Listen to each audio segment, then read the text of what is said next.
City incharge commissioner Radhika Gupta ने कहा है कि हुकूमत की महवा कानकशी गृह ज्योति स्कीम के हिस्से के तौर पर इस्तेफादा कुनिंदगान की रजिस्ट्रेशन जामे तफसीलात के जरिए की जाएगी। तेलंगाना रियासती हुकूमत ने पहले ही 6 गारंटी स्कीमों के इसके महवा कानकशी निफाज के हिस्से के तौर पर गारंटी की दरख्वास्तें वसूल की हैं, जिनमें से 2 गैलरियों को कामयाबी के साथ लागू किया गया है और 2 दीगर जमानतों को पूरा करने के लिए हुकूमत ने राशन कार्ड से मुस्तफीद होने वालों को रुपए दिए हैं। 500 रुपए के गैस सिलेंडर फराहम करने का फैसला किया गया है। इस तरह की तफसीलात दरख्वास्तें वसूल करने के हुक्म में मांगी गई हैं। इस हुक्म में शहर भर के 66 डिवीजनों में तकरीबन 40,000 लोगों की जानिब से नामुकम्मल मालूमात दी गई हैं।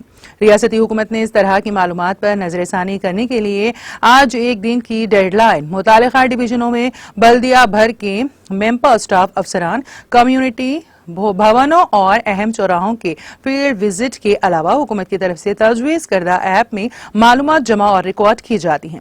इंचार्ज कमिश्नर राधिका गुप्ता ने प्रोग्राम में शिरकत की। दरख्वास्त की जाती है कि gas connections numbers gas company का नाम देकर या मज़कूरा नंबर पर व्हाट्सएप करें।